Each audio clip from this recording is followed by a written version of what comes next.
Bienvenidas a nuestra segunda sesión del curso de nutrición en parálisis cerebral. Y bueno, vamos a seguir donde nos quedamos nuestra sesión anterior. Y es hablando precisamente de los requerimientos de macronutrientes en nuestro paciente con parálisis cerebral.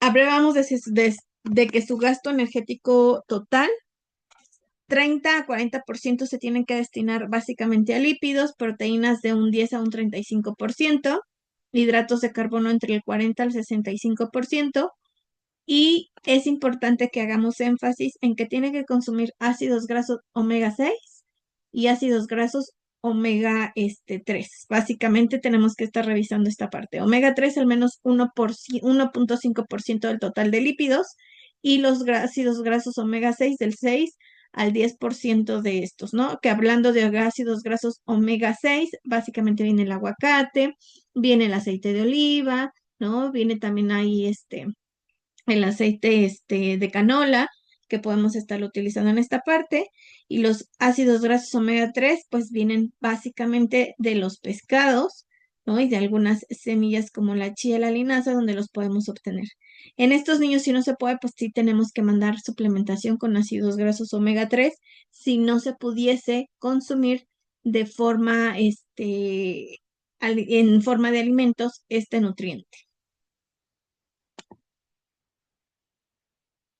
Entonces recuerden que la redistribución calórica, ¿no? Va a depender de la edad, pero básicamente se mantienen en esos rangos lo que son las necesidades, ¿no? Las proteínas de 1 a 3 años del 5 al 20%, y después puede ir del 10 hasta el 35% del total calórico destinado en cuanto a nuestras proteínas o a los gramajes.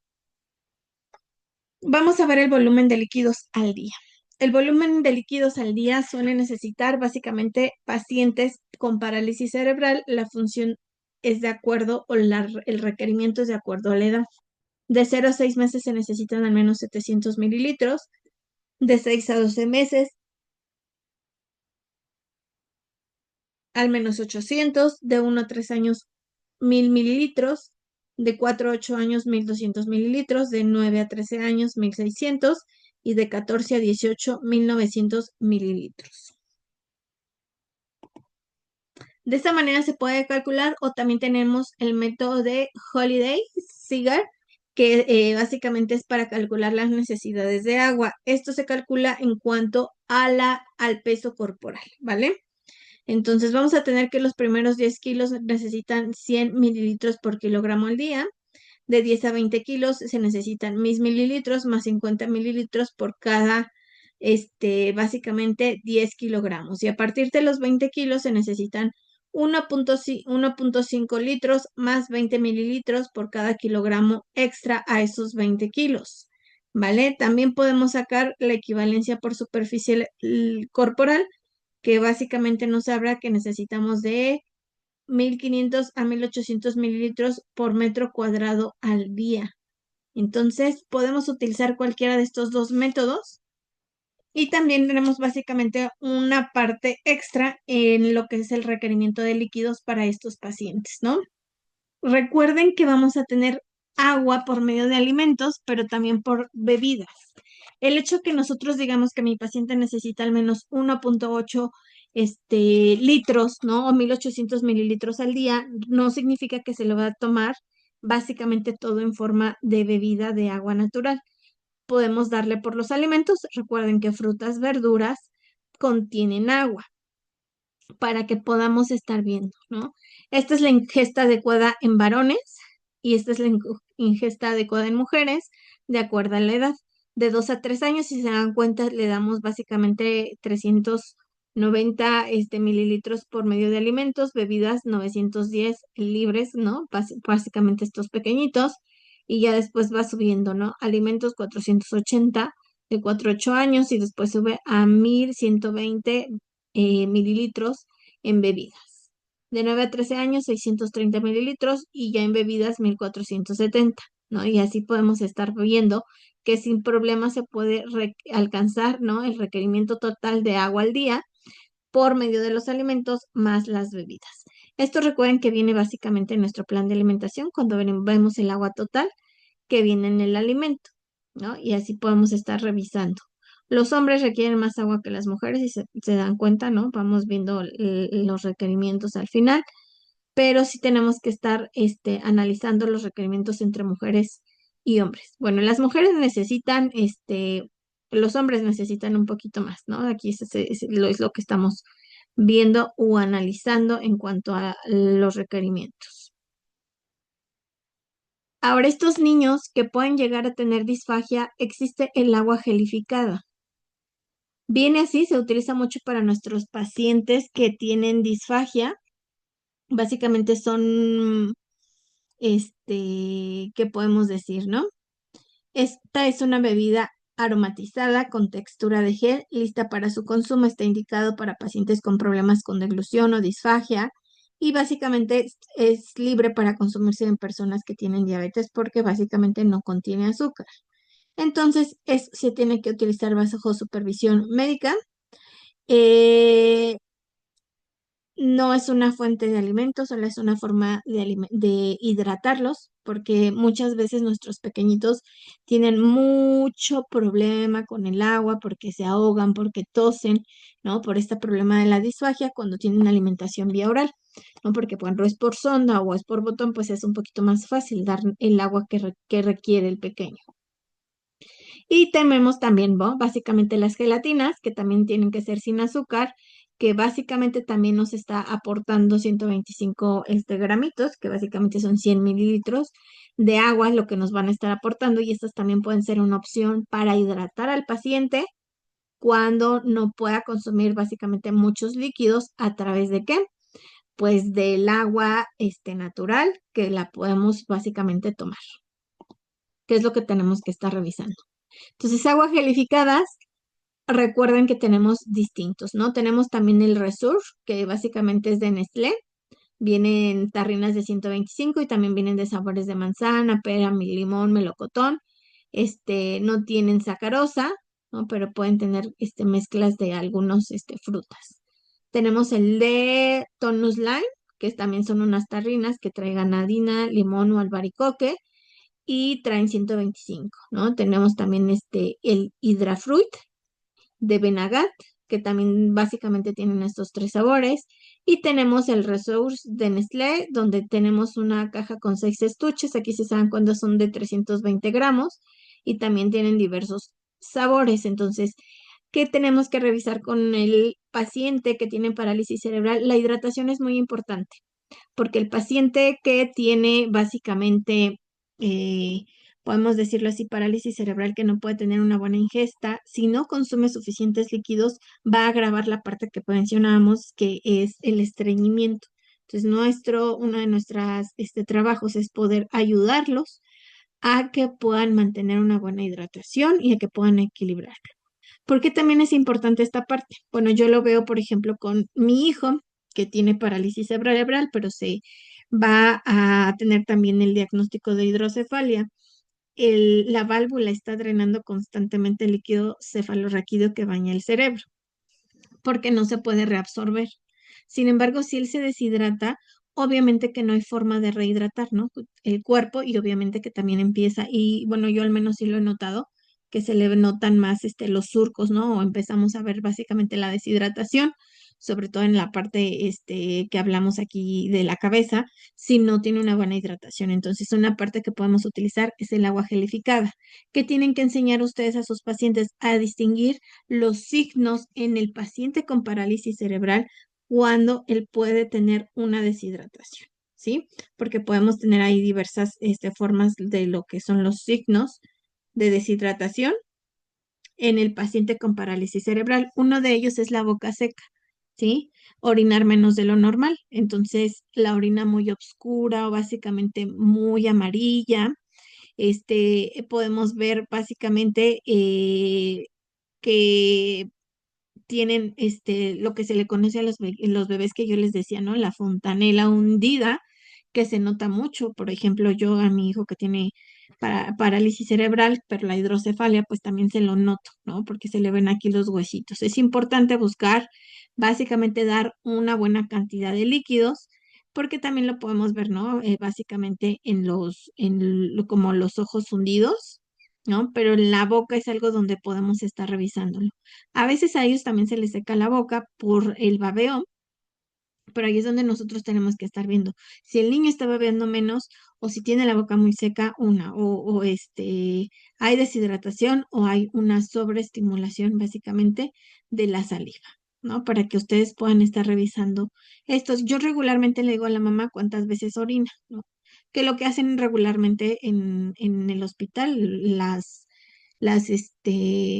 enfermeras es estar pesando, ¿no? Los pañalitos y estar viendo al día cuánto fueron y para saber realmente cuánto está orinando nuestro pequeñito. Estar irritable o estar somnoliento también es un signo de lo que tenemos nosotros de deshidratación. Entonces hay que estar pendiente porque como les mencionaba, ellos no tienen forma de decirnos que tienen sed, pero tenemos que empezar a identificar, ¿no?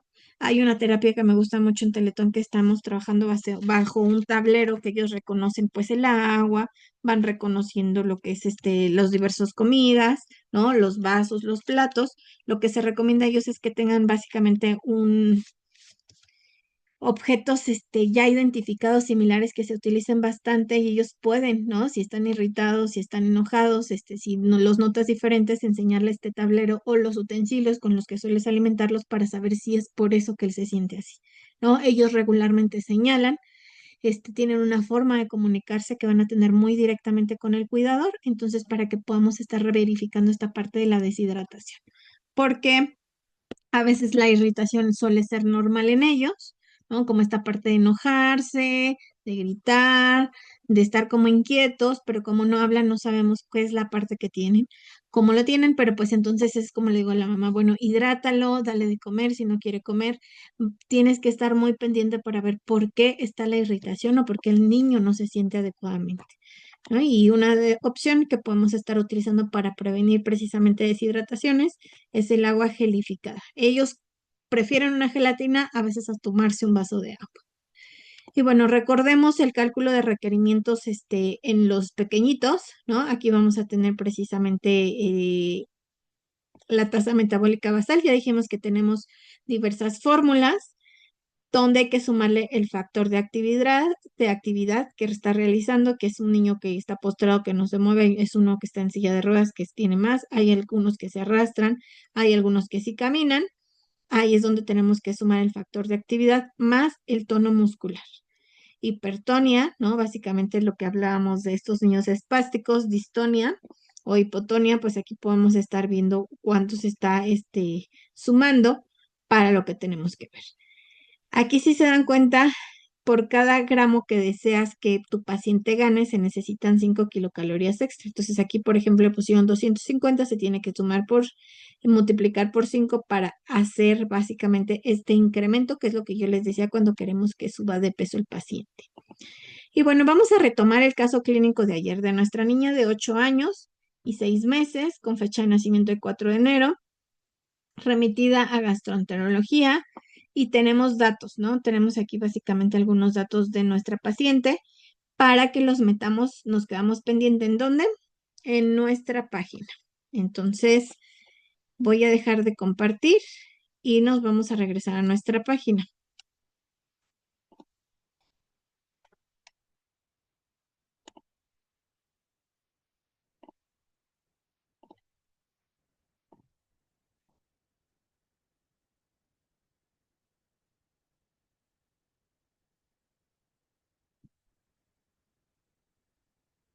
Aquí tenemos nuestros datos de nuestra paciente. Entonces, tenemos los datos de la longitud.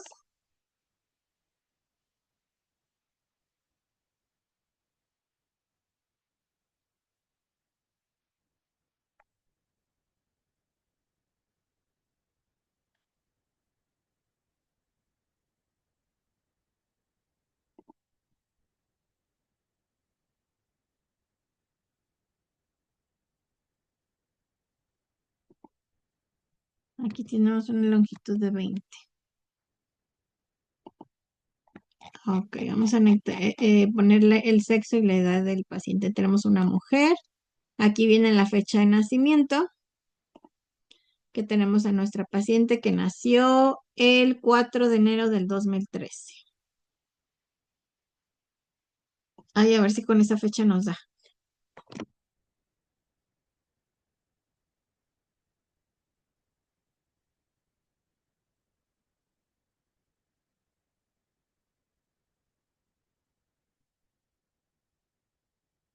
El 4,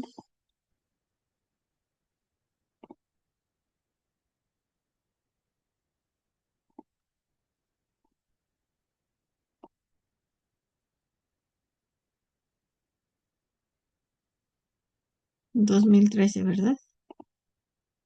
Ahí está. Tiene 12 años, 8 meses. Y vamos a poner la fecha para acá, los cálculos el día de hoy.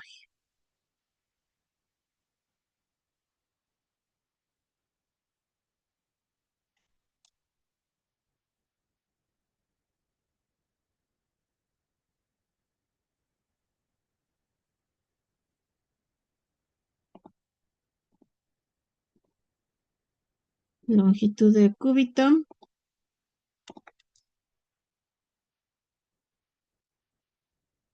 23.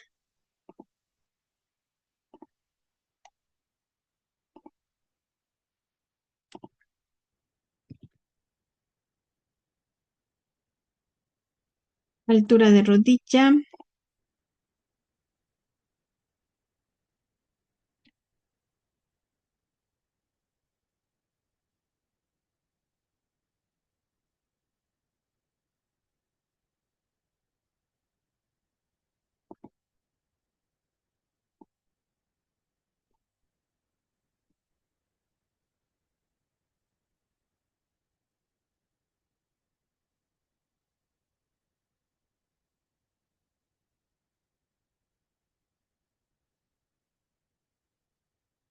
23.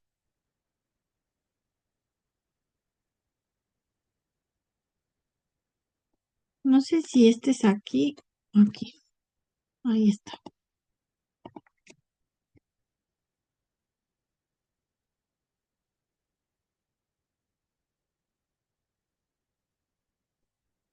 La longitud del brazo superior.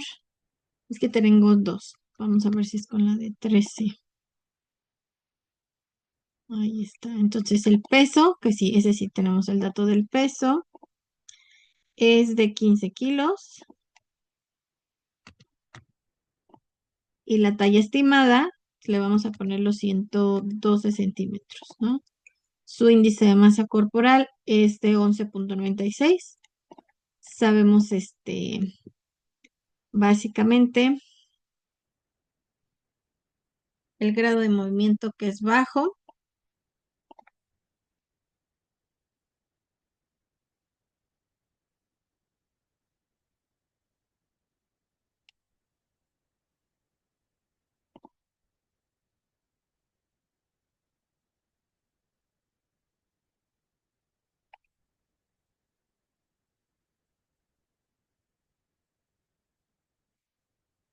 Acá no tenemos estos, pero bueno, aquí vamos a ver el gasto energético que nos habla.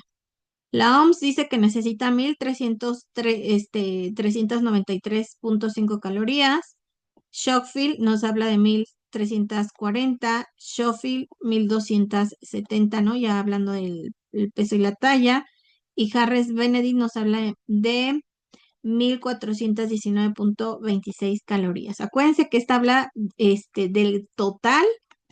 Y si se dieron cuenta que nosotros podemos estar revisando aquí cómo está, ¿no? Es ligera, pero aquí todavía tendríamos que sumarle un poquito sobre su factor de actividad, ¿no? Porque aquí nos habla de la ligera, que es la que yo les mencionaba hace un momentito, que tenemos que sumar el factor de actividad, ya no lo da aquí, sin embargo hay que ponerle el tono muscular, ¿no? Ahí donde se va a sumar básicamente algunas calorías o si queremos que suba nuestra paciente. Entonces, aquí en su gasto energético para nuestra paciente, ¿qué calorías utilizaríamos para ella? ¿Con cuál le harían su plan de alimentación?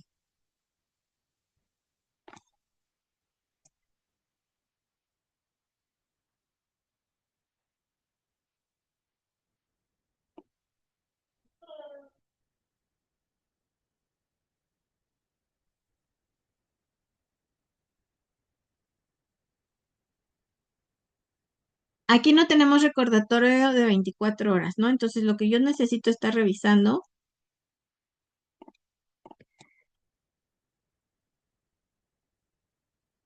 es saber también cómo está comiendo.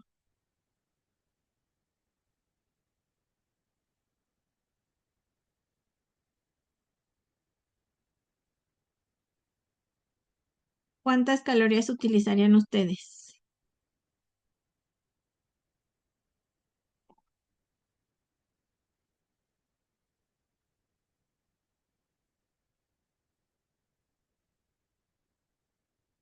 Yo me iría a utilizar las 1420 más, lo multiplicaría por otro 10%,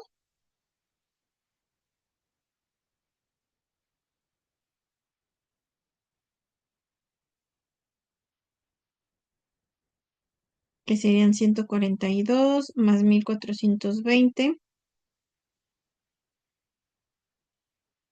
quedaría más o menos en 1560. El requerimiento calórico, para ustedes, ¿cómo lo harían? ¿Serían con menos?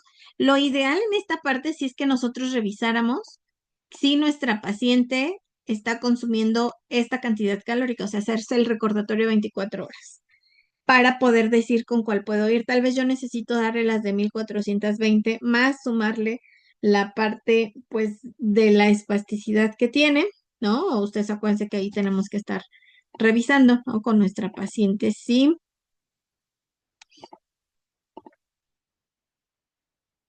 sí tenemos que sumar un poquito más en esta cuestión, ¿no? Aparte del factor de actividad, el tono muscular de la paciente. Pero si ella está comiendo muy poquitas calorías, ahí es donde nosotros podríamos estar revisando. Ah, ok, pues sabes qué, mi paciente se está comiendo 900, ¿no? Darle 1600 ahorita va a ser complicado, entonces me la llevo a trabajar tal vez a unas 1400, ya después le subo a 1500, a 1600. Aquí recuerden que la transición tienen que irse poco a poco.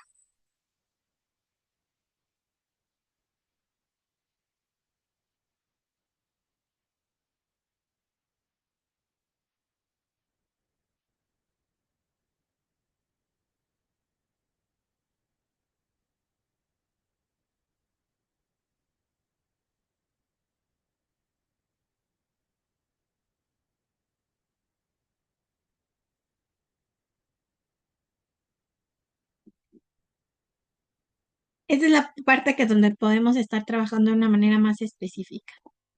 ¿Listo? Entonces ahí les voy a poner la notita para que nosotros lo podamos ver, pero así lo vamos a estar trabajando en nuestro caso clínico. Entonces voy a dejar de compartir y nos vamos a regresar a nuestra presentación. Entonces recuerden que el caso clínico aquí no tenemos como información de un recordatorio.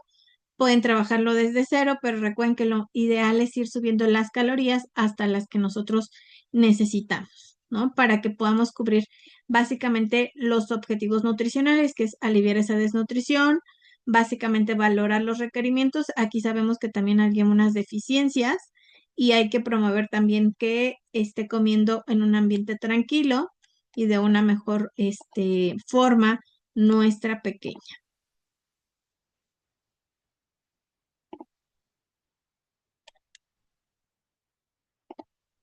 Perdón, pero es que ya no sé qué están viendo. Creo que ya tenían la presentación acá. Mm, mm, Aquí, creo que es esta. Ahí está.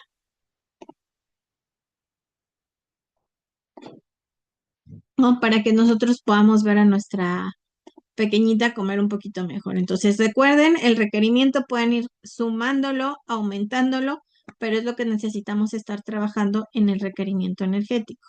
Ahora, antes de pasar a las vitaminas, vamos a diseñar el plan de alimentación. ¿Les parece? Para que ahí podamos ver si cubrimos, sobre todo ahorita que vayamos a ver la fibra y los requerimientos en este tipo de pacientes. Tiene 8 años, ¿no? Aquí ahorita, ¿por qué es importante y por qué vamos a hacer el menú previamente a analizar otras cuestiones? Porque lo que necesitamos revisar en este tipo de pacientes, una, cómo está su masticación y hay que hacer una básicamente valoración de lo que sería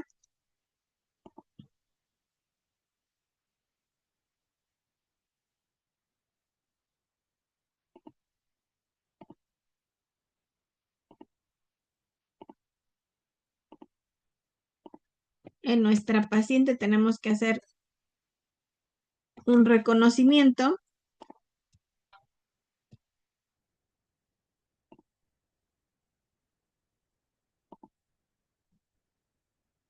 de todo lo que sería nuestra deglución, o sea, desde la fase oral, faríngea y esofágica, que ahorita vamos a ir para allá, a analizarlo junto con nuestro paciente, ¿no? Como a evaluarlo. Nosotros tenemos que hacer esta parte. Entonces, estaba yo compartiendo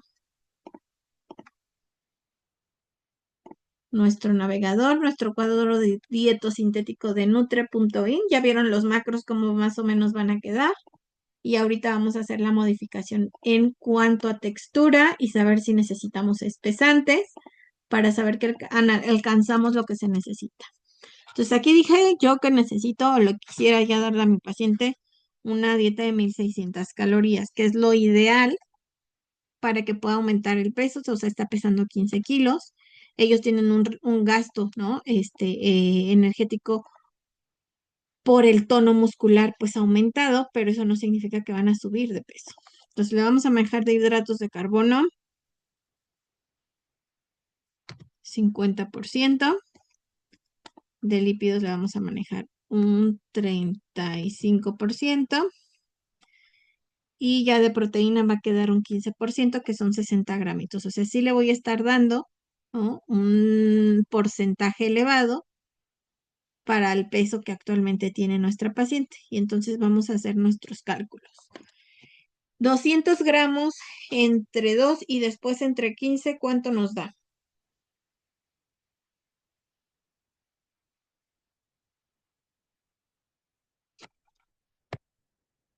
6.6. O sea, le vamos a dar 6 cereales, 7, ¿no? Para redondearlos. 7 cereales sin grasa a nuestra pequeñita que tiene parálisis cerebral. Ahora, después de los cereales, ¿qué vienen? Después de los cereales vienen las leguminosas. Ellos necesitan leguminosas, entonces le voy a dar 2 porciones a nuestra pequeñita al día. Después de las leguminosas, pues viene la leche. La leche es algo importante para nuestro paciente con parálisis cerebral porque acuérdense que nos da grasa, nos da proteína y algunas también nos van a dar hidratos de carbono. Entonces yo le voy a poner aquí leche básicamente semidescremada. Le voy a poner sus 2 porciones para que ustedes lo vayamos viendo, lo vayamos trabajando. Y aquí es donde quiero que nos demos cuenta. Ya con estas indicaciones, vean cómo quedó la proteína. Yo necesito 60 gramos y ya con eso llevo 48. Tendría que trabajar muy poquito, por lo cual pues voy a tener que bajar, ¿no? Donde yo le bajaría serían los hidratos de carbono a un 48% para poder subir más la proteína y que pueda consumir nuestro paciente un poquitito más, ¿no? Para que nos pueda ayudar ahí, ayudar a aumentar o trabajar en lo que serían sus requerimientos musculares por la espasticidad que tiene. Los hipotónicos necesitan menos calorías, ahí no se suman y la proteína se mantiene, ¿no? No es como que necesite menos proteína nuestro paciente que tiene ¿no?, estos problemas musculares. Y ahora sí, después de la leche que ya tenemos, pues vienen lo que son nuestras verduras.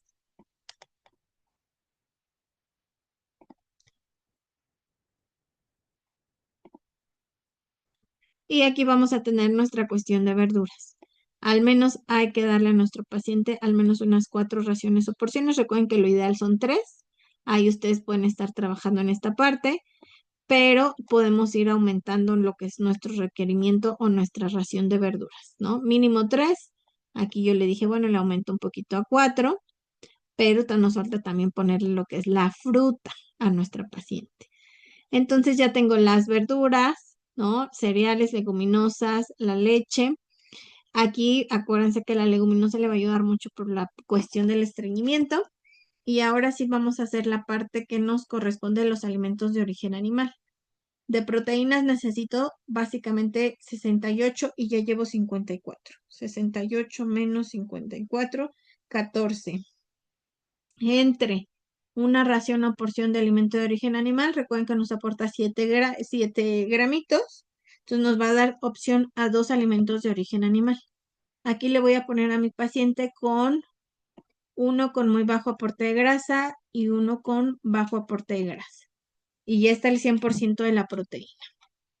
Ahora sí seguimos con nuestros lípidos. Ahí es donde vamos a estar trabajando. Necesito 64, 62.2 y llevo 14. Necesita 48.2 y esto lo dividimos entre 5. Son 10 raciones o porciones de aceites sin proteína, los que le vamos a estar dando a nuestra paciente.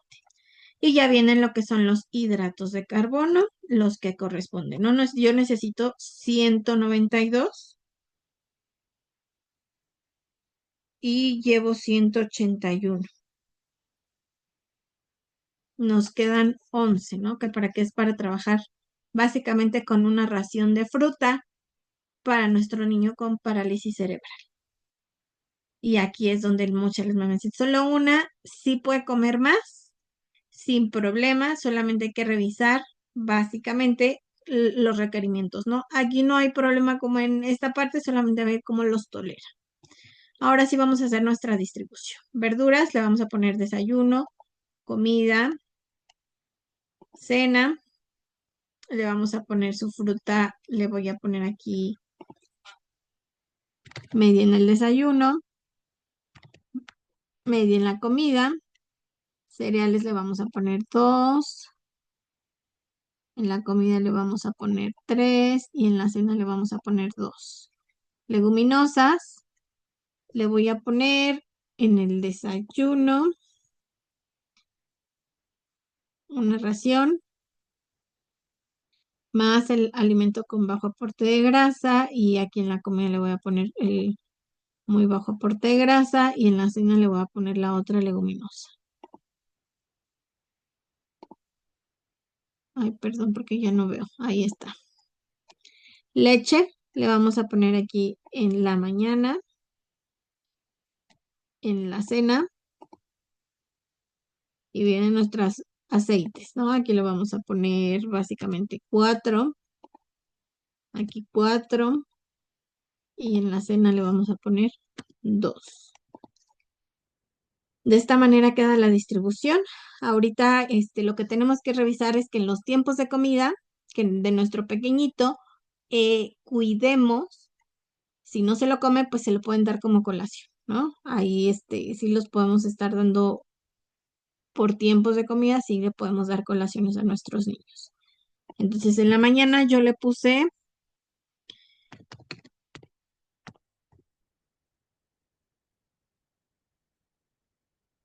bajo aporte de grasa.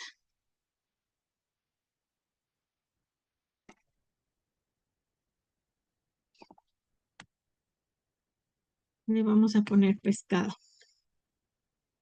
Pescado blanco. Y le voy a poner aquí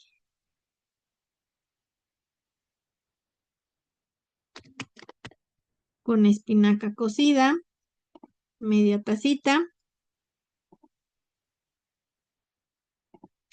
Le vamos a poner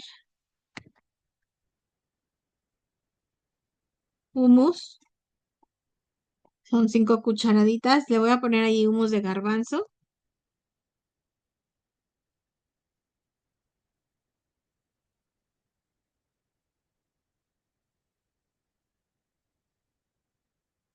Que es nuestra leguminosa. Aquí le voy a poner básicamente un poquito de avena.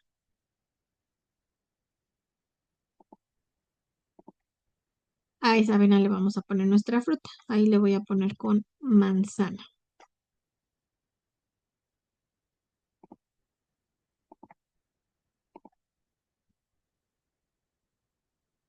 manzana rallada. Ahorita van a ver en la modificación de texturas.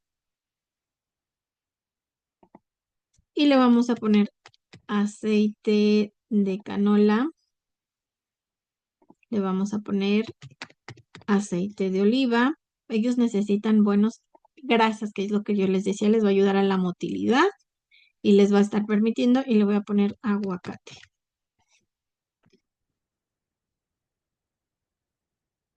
para que no se estrelle. Y ya le voy a poner aquí su leche o su yogur, que sería el yogur.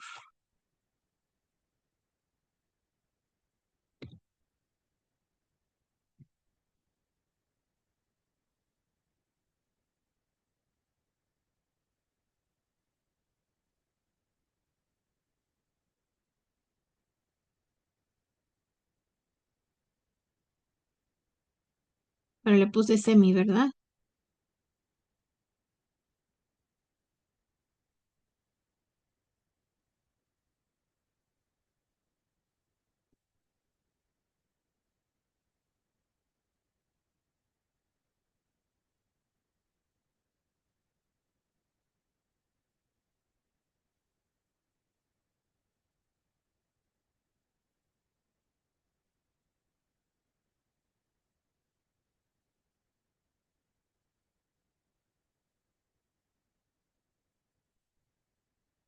Ahí está, le puse leche extra calcio semidescremada. Ahorita van a ver por qué la importancia del calcio. Y nos falta el cereal. Aquí le había puesto un poquito de avena, el pescado con espinaca y ahí es donde ustedes tienen que trabajar. Ellos se comen muy bien la pasta, ellos se comen muy bien el arroz, las cosas suaves, la tortilla les gusta, pero las cosas crocantes se les dificultan por la parte de la disfagia y porque ahorita que veamos la evaluación básicamente oral, se van a dar cuenta que muchas veces no mastican. Aquí es donde tienen que enseñar a la mamá qué sería más fácil darle, ¿no? A veces se les hace más fácil darle un pan integral, trabajarle pues básicamente algunas cuestiones en cuanto a texturas para que el niño también se estimule en esa parte, ¿no? Incluso, por ejemplo, aquí le puse el hummus.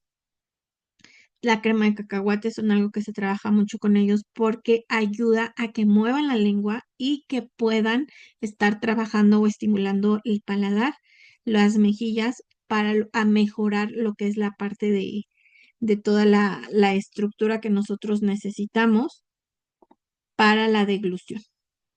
Entonces, ahí es donde ustedes van a estar trabajando, ¿no? O sea, nosotros, a pesar de que somos nutris, pues también trabajamos esa cuestión que también se trabaja básicamente en la terapia física, ¿no? Para que nuestros pacientes lo estén realizando. Entonces, yo le voy a poner aquí pan integral. Si piensa la mami que es mucha comida, acuérdense que la pueden hacer por tiempos. Lo importante es que puedan revisar. Vamos a ver cuánto llevamos de fibra. Aquí viene nuestra fibra. Ya no alcanzo a ver. Llevamos 14.4 gramos. Oh, es una buena opción. Ahora sí vamos al tiempo de la comida. Aquí le vamos a poner nuestra comida. Frijol molido. Sí le puse leguminosa en la comida, ¿no? Que me marca -1. O se lo puse en la cena. No, se la puse en la cena. Entonces en la comida vamos a ponerle a nuestro paciente. Muy bajo aporte de grasa. Le vamos a poner, déjenme quitar la leguminosa porque dice que no le voy a dar. Le voy a poner a mi paciente pechuga de pollo desmenuzada. Lo vamos a dar a mi paciente con chayote. Acuérdense que hay que utilizar frutas y verduras que tengan buena porción de agua.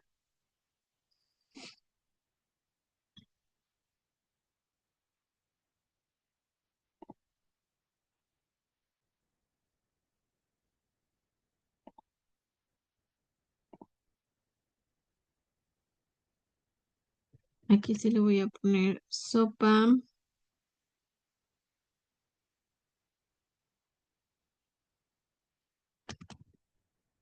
Vamos a ponerle fideo.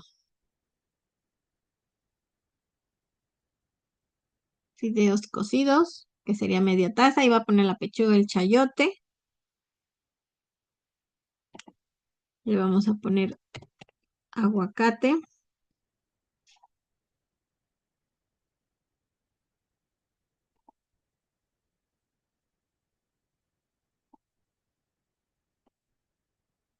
La pechuga le vamos a poner aceite de oliva.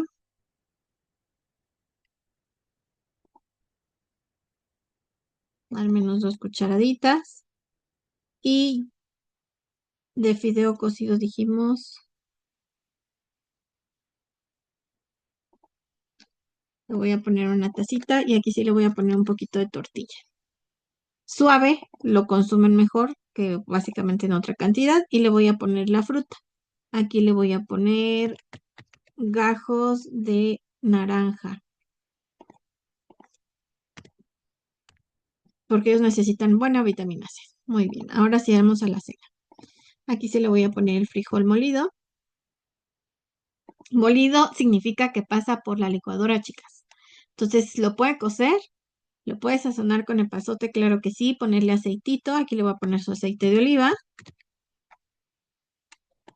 Y lo va a pasar por el mix. O sea, necesita ir bien triturada esa fibra. Y vamos a darle a nuestro paciente. Aquí le voy a poner de ejemplo la calabaza.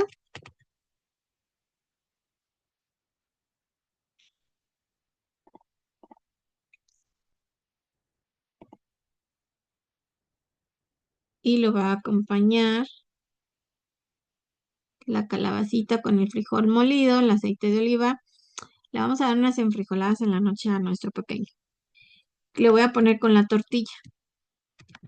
Yo lo que hago a mis pacientes y sobre todo a mis pediátricos es muelo el frijol con o sea, básicamente el tercio de taza con la taza de calabacita cocida, bueno, con la media taza de calabacita cocida, le pongo el aceitito y ya después al paciente pues con la tortilla que se remoja se hace una textura suave y le ayuda mucho a nuestros pacientes básicamente que tienen problemas para lo que es el problema de la deglución, ¿vale? Y entonces aquí le vamos a poner a nuestro paciente un poco de crema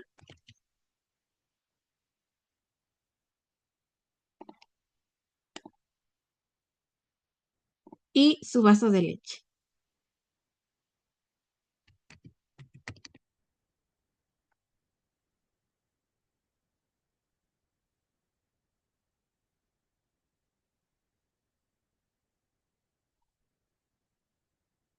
Que viene una taza, ¿no? Que se puede trabajar aquí. Vamos a ver de fibra 27 gramos. Aquí se hicieron cuenta, hierro trae una buena cantidad, azúcar trae una cantidad considerable, calcio, si se dan cuenta nos quedamos a 912. Y vamos a ver el selenio, que también es importante, darle colesterol muy poquito, ácidos grasos monoinsaturados en gran cantidad, poliinsaturados, saturados. Aquí tal vez no voy a tener con el pescado que yo le di en la del desayuno la cantidad suficiente de omega y ahí es donde tenemos que aprender a suplementar. Voy a descargar nuestro menú en Word y en Excel, también en PDF, para ponerlo en su carpetita. Y ahora sí, después de que ya tenemos aquí nuestro menú en la vista previa, ahorita nos vamos a regresar a revisarlo, vamos a lo siguiente de nuestra presentación. ¿Qué más tengo que analizar en mi niño? Porque aquí no solamente es darle el alimento, aquí sí tenemos básicamente que garantizar los requerimientos de vitaminas, es donde nos quedamos, ¿no? Ya después de que hice el requerimiento energético, hice los macros, ¿no? Lo que necesita el pequeño, ahora tengo que revisar las vitaminas. En nuestro paciente con parálisis cerebral, si se dan cuenta, necesitan pues todas las vitaminas. Por edades tenemos que estar viendo. Esta pequeñita, ¿no? Y tenemos que estar viendo aquí cuánto va necesitando. Quiero que nosotros identifiquemos. Vamos a ver, por ejemplo, el calcio. Ella está en crecimiento y necesita 1300 miligramos. Nosotros por la dieta, voy a dejar de compartir y nos vamos a regresar a nuestro menú. Ahorita voy a copiar la imagen a nuestra presentación para que nos quede más claro. Vamos a ver cuánto tenemos, cuánto alcanzamos de calcio. Por eso es que luego ellos sí necesitan multivitamínicos con trazas, ¿no? De calcio 912. ¿Cuánto nos hace falta para que nosotros le estemos dando a nuestra paciente realmente lo que necesita? Si necesita 1300 y yo le estoy dando 1900, que le diga, le estoy dando 912 y necesita 1300. ¿Cuánto nos hace falta?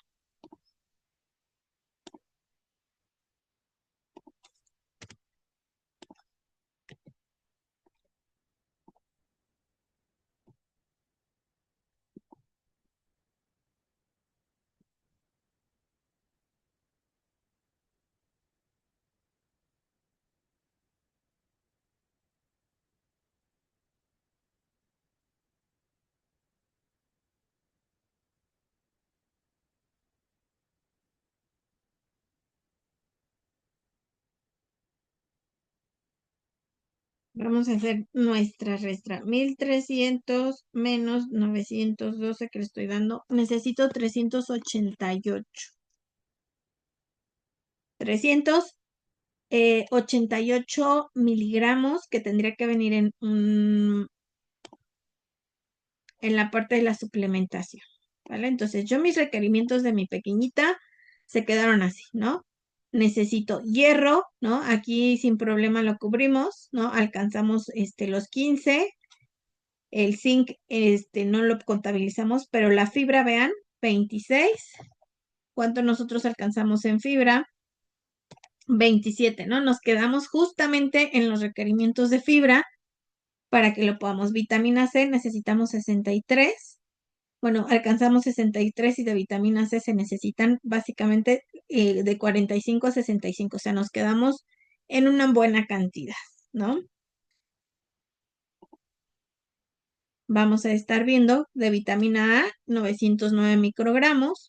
De vitamina A necesitamos entre 600 a 700, ¿no? Para que ustedes puedan estar revisando aquí en nuestras chicas cuánto necesitamos. Los hombres necesitan más. Si fuera un hombre con la misma edad, no lo alcanzamos, ¿no? Nos hace falta. Vitamina D necesitamos 15, ¿no? Vamos a ver qué más datos nos arroja Nutre.i. La B9 y el selenio, ¿no? Vamos a buscar básicamente nuestra B9. Aquí está nuestro folato. Se necesitan 300 miligramos.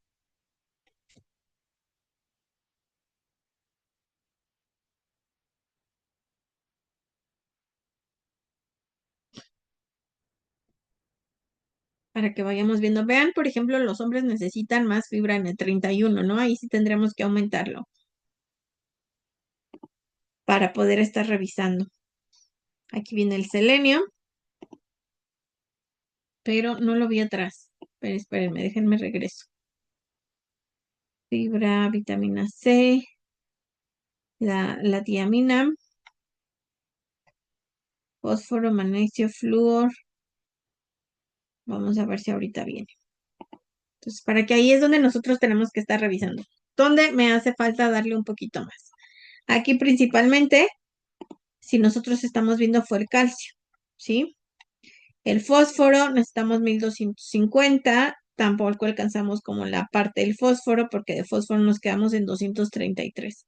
Y si se acuerdan que nuestro paciente con parálisis cerebral trae problemas básicamente en la mineralización, precisamente por el fósforo, por el calcio y por la vitamina D, traen problemas óseos. Entonces ahí tienen que hacer mucho énfasis.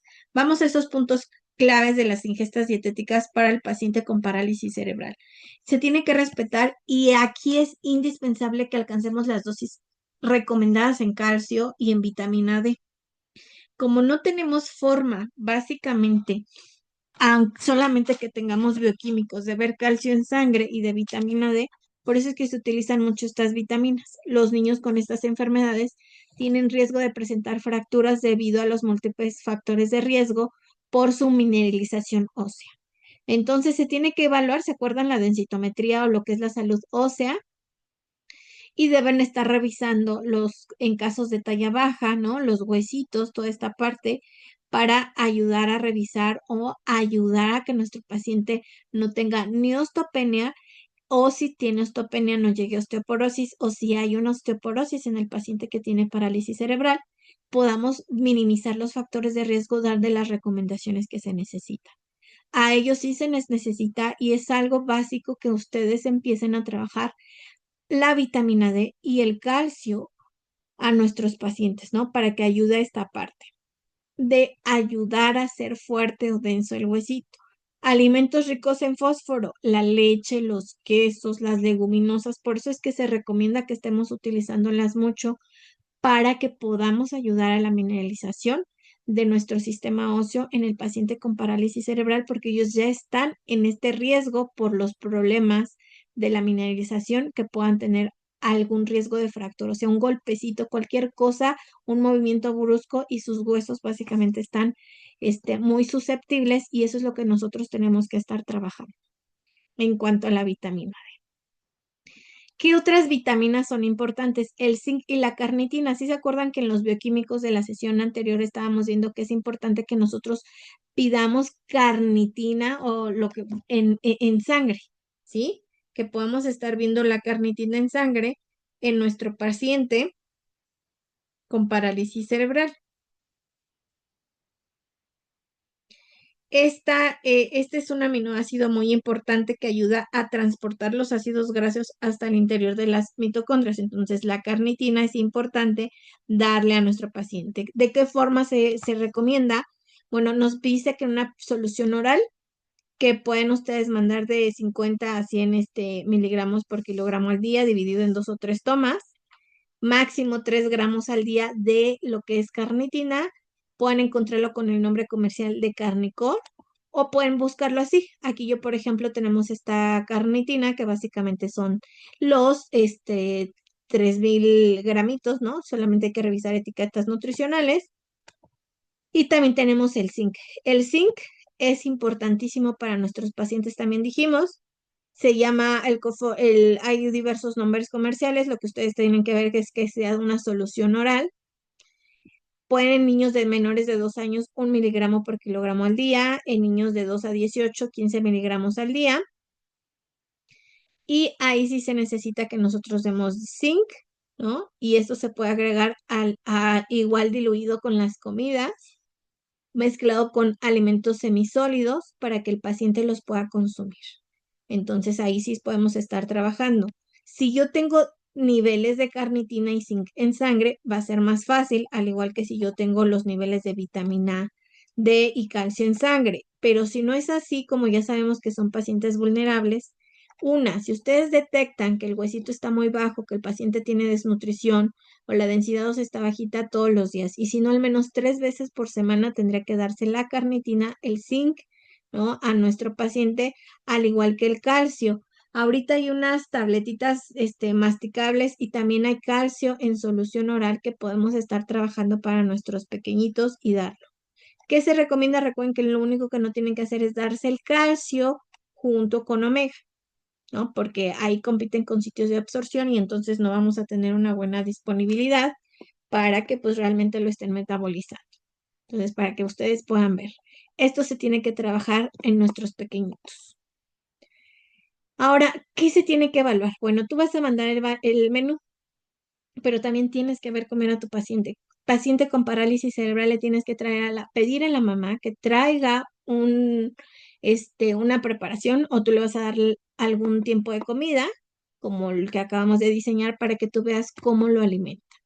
Cómo está esta parte de lo que serían los problemas de alimentación o a qué se enfrenta la mami cada que se sienta a hacerlo o los cuidadores. Muy bien, porque hay que ver, vamos a tener aquí las fases de la deglución. ¿Se dan cuenta aquí? Básicamente cómo está moviéndose, o sea, tenemos que mover y el bolo, pues básicamente tiene que pasar, tiene que cerrar la vía aérea, ¿sí? Para que pueda hacer, porque si no, ahí podemos tener también los problemas, ¿no? Constantes de infecciones respiratorias en nuestro paciente. Entonces, tenemos la fase oral, que es la fase voluntaria. Se coloca el alimento en la boca, entonces para ellos ustedes tienen que ver que el niño abra la boca, que el niño pueda masticar. Ustedes van a ver que también puede masticar o que si el paciente solamente lo mete y lo traga, porque esa es una parte importante. ¿Qué va a pasar si tu paciente no mastica? Bueno, tú vas a tener que trabajar con alimentos básicamente modificados en textura, donde que pasen por una molienda que no va a ser básicamente el diente y que el paciente pueda formar ese bolo y entonces pasarlo. Tenemos el sello palato faríngeo abierto que permite respirar en esta fase y tenemos el sello gasoloplatino cerrado que evita el paso precoz del alimento a la laringe, ¿sí? Y también tenemos la fase propusiva, básicamente que lo deglute, lo escupe, ¿no? Lo saca. Entonces ahí tenemos que estar revisando cómo está su fase voluntaria en cuanto a la aceptación del alimento. ¿Por qué les digo esto? Porque a veces les digo, bueno, tráete jícama, tráete básicamente cosas un poquito más secas, ¿no? Y nosotros nos damos cuenta que el niño lo escupe, que no lo acepta. Entonces ahí es donde tenemos que estar dando cosas suaves o ayudarle a que pueda mantener una buena textura que sea la que él acepta. Aquí los niños les gustan mucho ciertas texturas y va a poder ser muy fácil para nuestros pacientes con parálisis cerebral, pues que puedan consumirlo. Tenemos la faringea, que ahí tiene que haber un sello palatofaringio que evita la regurgitación nasal, ¿no? O sea, básicamente que el paciente, si se dan cuenta aquí, que tiene que evitar aquí que se cierre por completo para que no vaya a esta parte. El sello de la vía aérea, ¿no? Aquí el ioides cierra la epiglotis y evita básicamente la penetración o la aspiración del alimento a través de la vía aérea. Estos niños están muy susceptibles de la vía aérea. Entonces, por eso es que ustedes tienen que ver la fase involuntaria, porque a veces ellos se atragantan, tosen, se sienten que se ahogan. Entonces, esa fase faríngea, que es la fase involuntaria, que básicamente ya hablábamos del problema de la parálisis, va a afectar, recuerden, los músculos y va a afectar esta parte. Entonces, tenemos que ver qué tan comprometida está y esto va junto con el motor gross que estuvimos viendo como esta parte que tenemos que evaluar que esté en la fase 1, en la fase 5 para poder trabajarlo, ¿no? La contracción faríngea básicamente evita residuos faríngeos para que pueda haber infecciones, para que pueda migrar, ¿no? La apertura del esfínter esofágico es superior que permite la entrada del bolo en el esófago, ¿no? Que podemos ver aquí que se está trabajando. Y tenemos una fase esofágica involuntaria, que es el paso progresivo del alimento hasta el estómago.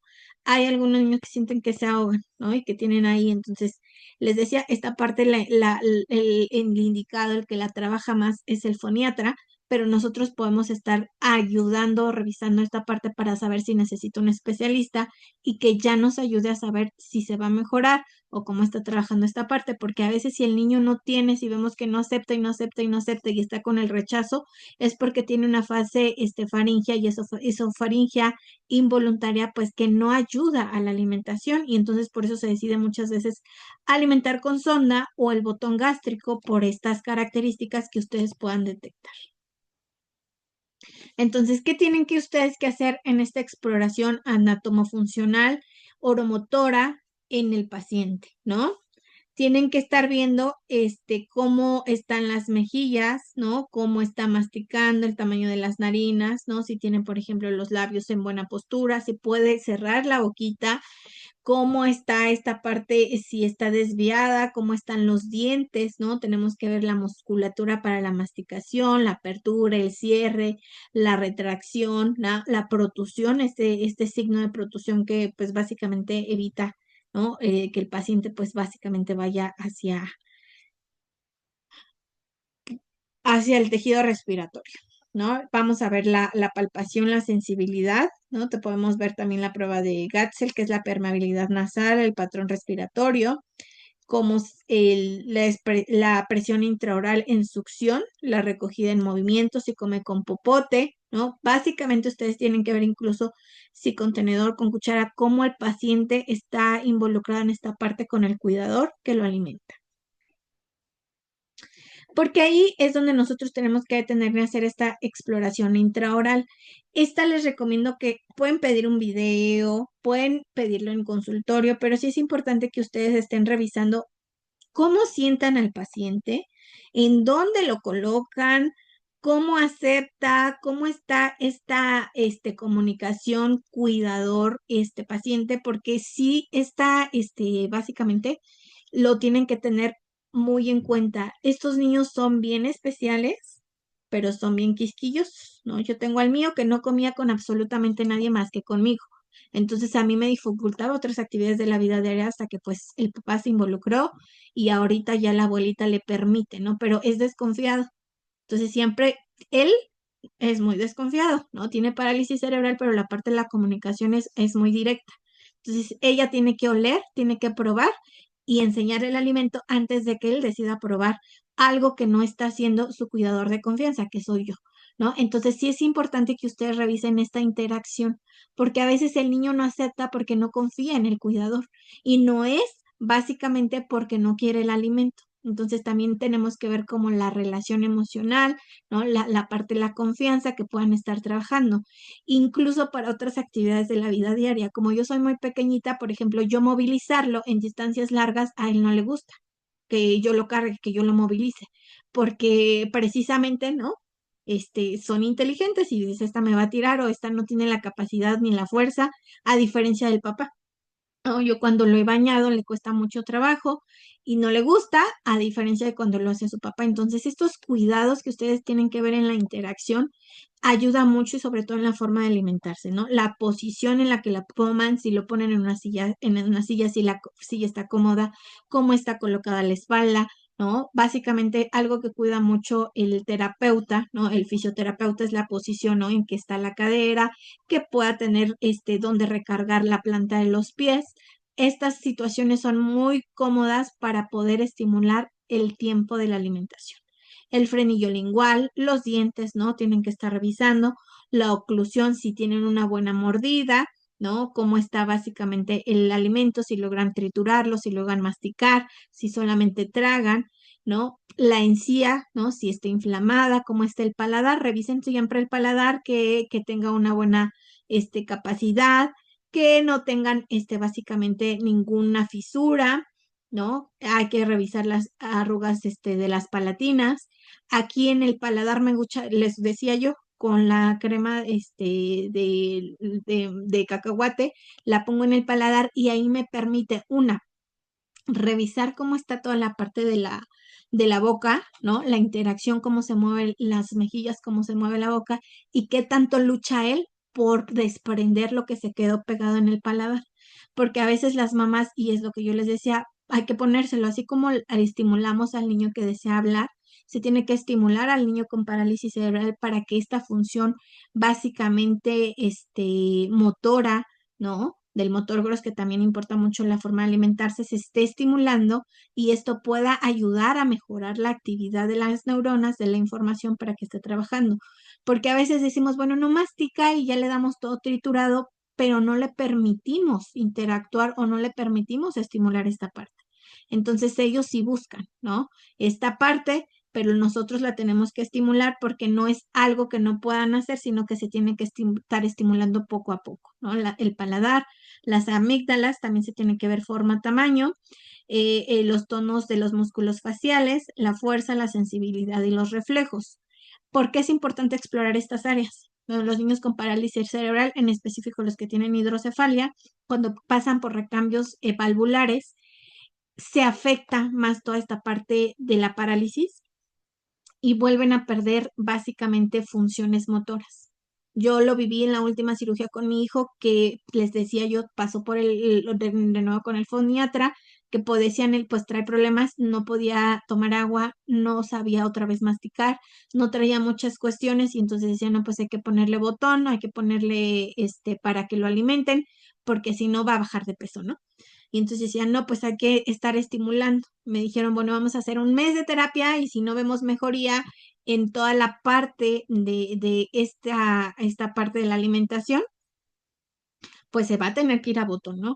Entonces, sí se puede estimular. Él le costó trabajo, hacíamos ahorita en algunos de los ejercicios, para que puedan ayudar a tonificar los músculos faciales, las mejillas metionianas, maximilar lingual, ¿no? Estar haciendo los ejercicios que corresponden para estimular de nuevo a esa conexión, recuerden, de boca-cerebro, para que podamos estar ayudando y que de nuevo, ¿no? Toda esta parte pues pueda darse en la mejor alimentación, porque el niño que es alimentado por vía básicamente de botón, y el niño que es alimentado por sonda también tiene la fase oral que puede perderla. Entonces, aunque tengan botón, aunque tengan fase oral, también se tiene que estar estimulando para que pues tengamos una respuesta. Aquí está el cribado de disfagia orofaringea, donde ustedes lo van a revisar, que les mencionaba que es lo que ustedes van a aprender. Su hijo está perdiendo o no gana peso debido a que no acepta alimentos, y aquí ellos nos van a decir, ¿no? En qué puntuación lo ponen. El problema para tragar de mi hijo interfiere en su capacidad para comer fuera de casa. El tragar líquidos, el agua, es un esfuerzo para mi hijo y pues nos preocupa la parte de la hidratación, ahí la tenemos que poner. Tragar sólidos supone un esfuerzo para mi hijo.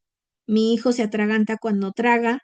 Mi hijo, tragar parece que a mi hijo le resulta doloroso, y esto se ve en la expresión facial. Por eso les decía que ustedes tienen que ver cómo se alimenta el niño, las condiciones, todo, ¿no? La cuchara, el plato, todo lo que el niño hace, y se tienen que estar revisando. Mi hijo no quiere comer, a mi hijo se le queda la comida en la garganta y se ahoga mientras come. Mi hijo tose mientras come, y tragar es estresante para mi hijo. Entonces, si nosotros vemos este cribado de disfagia, básicamente con una puntuación en 4 en la mayoría de los ítems, tendría que evaluarse directamente con él, les decía, el gastroenterólogo, para que podamos estar viendo si el niño va a tener que pasar por, básicamente una gastrostomía, porque esto es lo que se utiliza más en este tipo de pacientes, ¿no? El botón, para que pueda alimentarse y ya no le estrese el comer, ya no esté pasando por esta parte que es muy confusa y dolorosa, pues básicamente para el cuidador, ¿no? Para la mamá.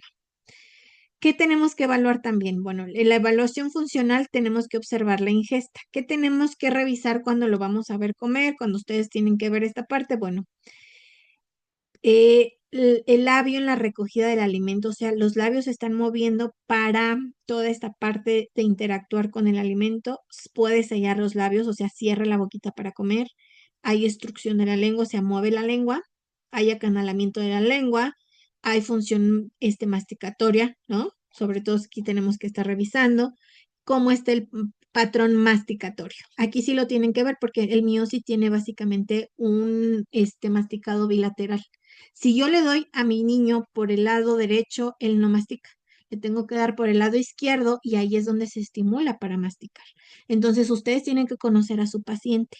Tiene o sea, puede masticar por los dos lados, o solamente es por un lado, básicamente unilateral, para que él pueda masticar. Cómo están los patrones masticatorios, porque a veces no nos damos cuenta de esta parte. Entonces, los movimientos de la lengua, ¿no? Hay una hipomotilidad, o si se mueve adecuadamente, o hay una sobreestimulación de la lengua, que hay mucho movimiento, ¿no? Activación del disparo deglutorio, ¿no? Como está fragmentada, está forzada o está enlentecida. O sea, cuando tragan, esta parte de tragar es muy importante, porque ustedes van a ver, ¿no? Hay pacientes que tragan sin problemas, pero a mí es lo que yo les decía, no me dedico a esta parte porque me rompe el corazón ver que el paciente le duele, ¿no? Y no quiere pasar el alimento, o sea, disfruta tal vez tenerlo ahí, pero ya el momento en donde tiene que pasar este disparo de la deglución, le cuesta trabajo. Y entonces ahí pues es algo que duele, que cuesta, ¿no? Tanto el cuidador pues como nosotros que lo estamos viendo. La regurgitación nasal, ¿no? De repente como les da, como que se ahogan y tienen básicamente que mover el reflejo de protusión, sale por la nariz. Lo tienen que escupir como si vomitaran, pero pues todavía realmente no ha pasado a faringe. Hay que estar viendo cómo está esta parte, los residuos en la cavidad oral, o sea, ya masticó, deglutió, hay residuos, cómo está trabajando en esta parte, que es lo que yo les decía que a veces hago, ¿no? Con la crema de cacahuate, que la pongo y entonces él limpia y evitan los residuos en la cavidad oral. Esto también me ayuda o beneficia al diente, pero ahí es donde nosotros tenemos que estar analizando. ¿no? Incluso estimular al niño con el lavado de dientes es muy importante para esta fase, básicamente orofaringia en la hora de alimentarse. Cambio de timbre vocal, sensación de humedad en las cuerdas, ¿no? Si tiene episodio de tos, episodios de atragantamiento, que sienten que se ahoga el niño. Todas las respuestas corporales como la congestión ocular, el arqueamiento del cuerpo, la retirada de la cabeza, ¿no? O de plano rechazar el alimento es algo que ustedes tienen que evaluar para saber si es la vía oral la más adecuada para nuestro niño con parálisis cerebral. Porque, pues, la dieta en disfagia va a requerir modificar textura, pero a veces no solamente esto, ¿no? Es lo que les decía, vamos a tener que llevarlos a un soporte nutricio. Ahora vamos a ver la dieta en disfagia. ¿Puede para el paciente tener disfagia? Sí, si se modifica textura puede tener una buena alimentación, ¿no? Vamos a ver, entendemos la disfagia que básicamente va de regular a blando, picados, purés, espesa, poco espesa, ligeramente espesa o fina, ¿no? Básicamente va por niveles en esta clasificación de disfagia. Ahí también tienes que trabajarlo con el cuidador. ¿Por qué? Porque aunque sea el alimento, tú vas a saber si vas a dar en comida regular, donde no vas a adaptar texturas porque es suave, o si sí tienes que llevarla hasta el nivel cero, donde va a ser en forma líquida, ¿no? Para que pueda el paciente consumirlo.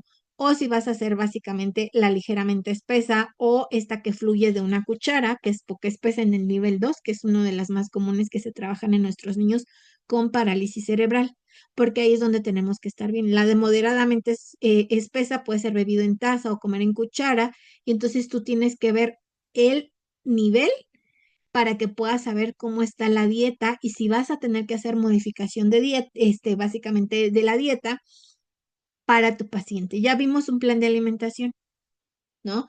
Que yo aquí, por ejemplo, en lo que yo les decía, por ejemplo, de lo que le pusimos las enfrijoladas, que básicamente es un blando, muy blando, es muy húmedo y puede comerlo con cuchara, pero a veces incluso de esta parte se tienen que triturar las tortillitas así mucho, mucho, que ya hablábamos de decir que donde se puede comer con la cuchara, ¿no? Se puede comer con el tenedor, pero ya vamos allá a un nivel de disfagia grado 4.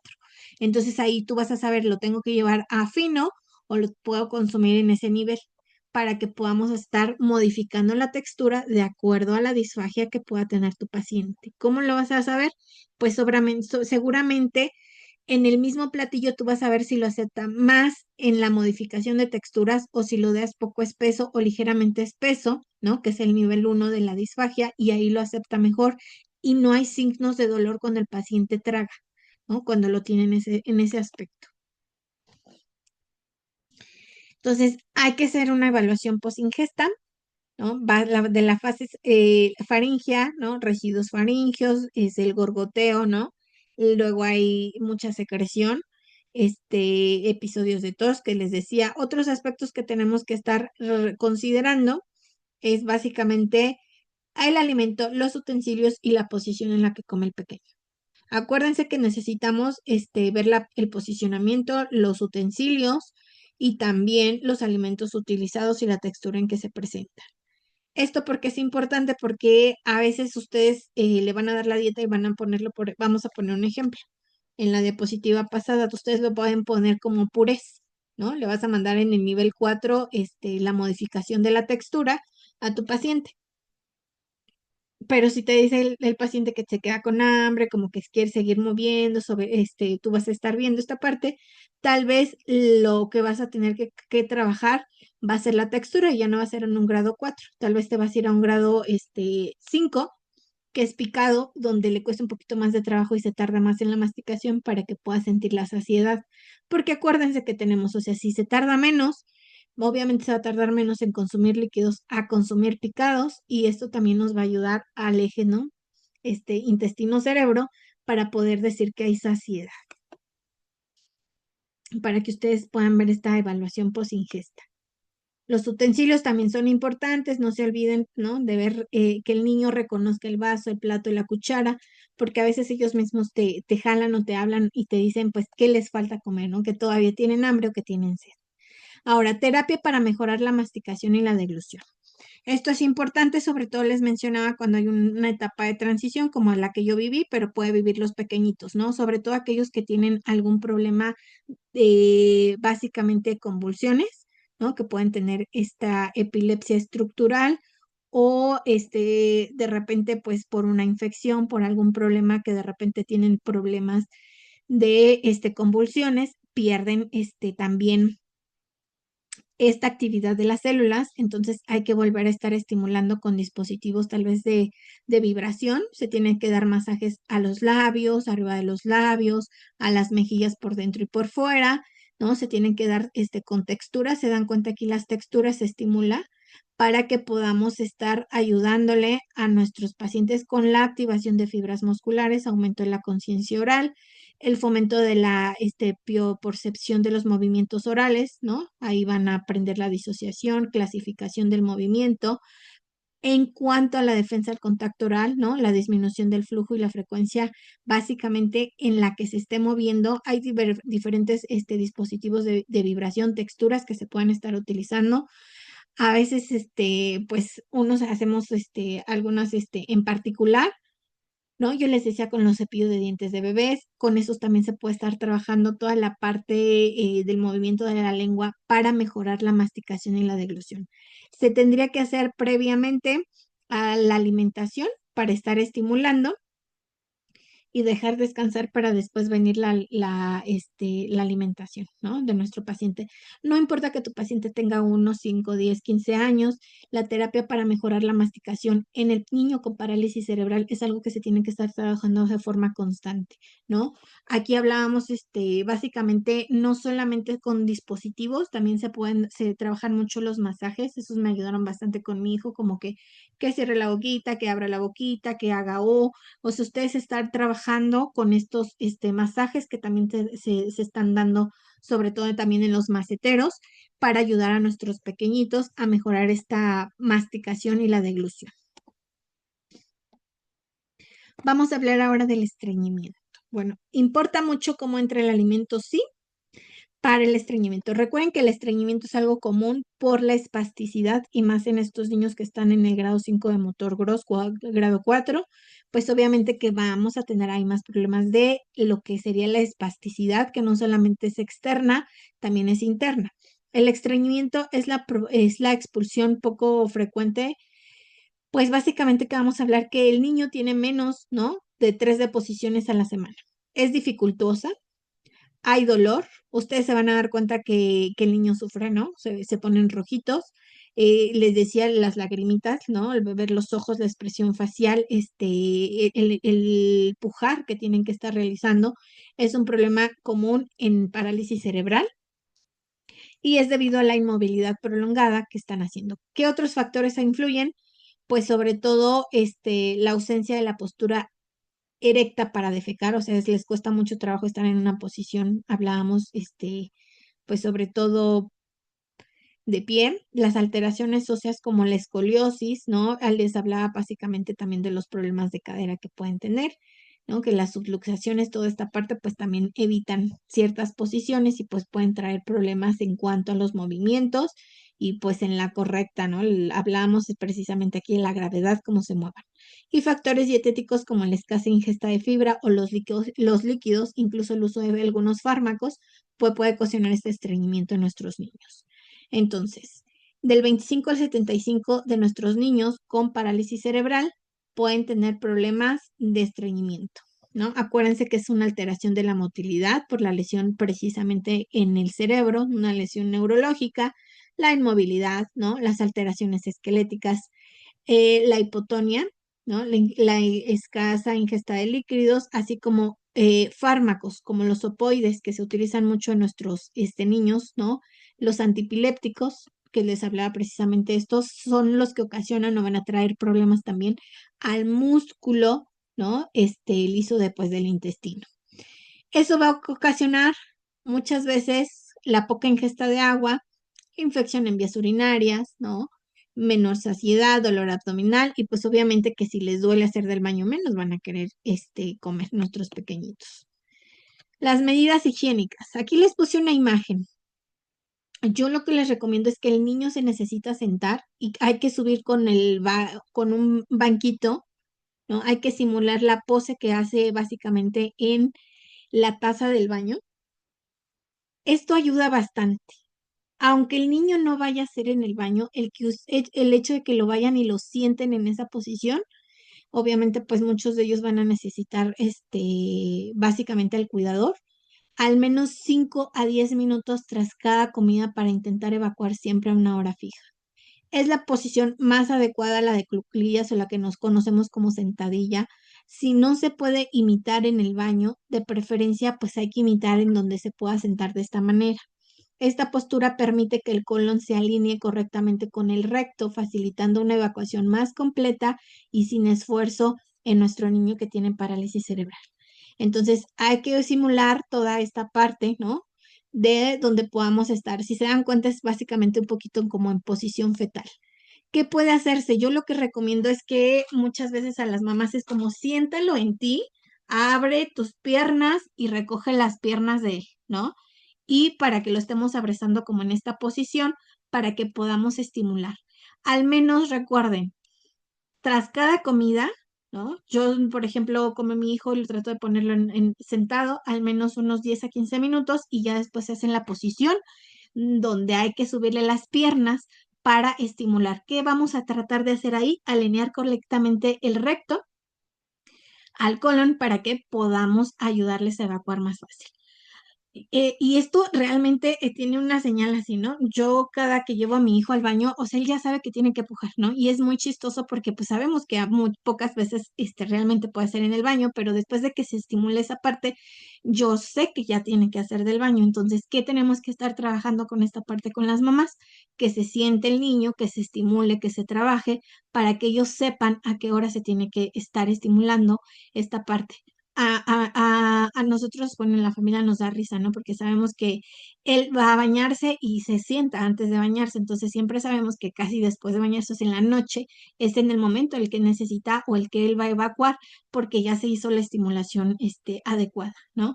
Hay días donde sí nos sorprende que lo hace más temprano, pero aquí el cuidador principal es el que tiene que estar trabajando esta parte en cuanto a la postura que tiene que estar, porque imagínense, si todo el tiempo está acostado, pues el intestino tiene que trabajar más en toda esta parte de la peristalsis, pero si podemos ayudarlos con los posicionamientos, va a ser más fácil el evitar que el paciente tenga estreñimiento o tenga dolor durante la parte de la evacuación.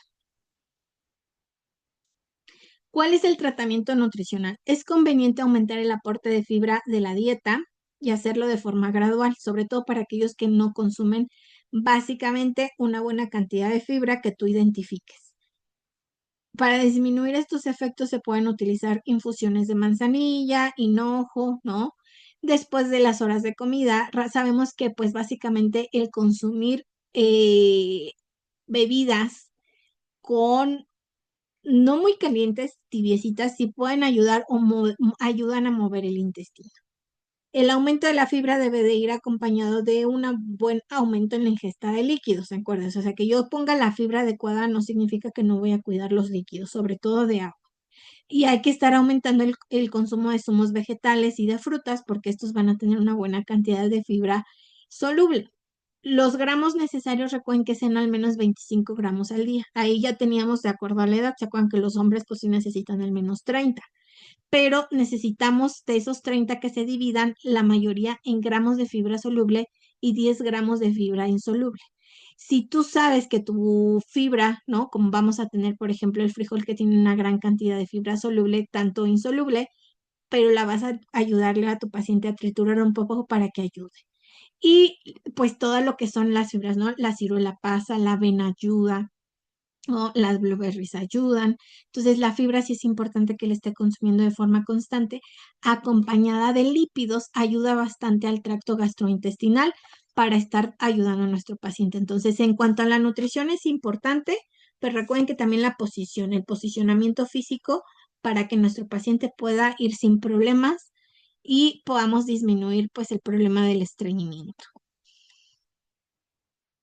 En tratamiento nutricional, pues vamos a tener alimentos más aconsejados y otros que no se aconsejan en el paciente que tiene parálisis cerebral, ¿no? Vamos a tener un ejemplo.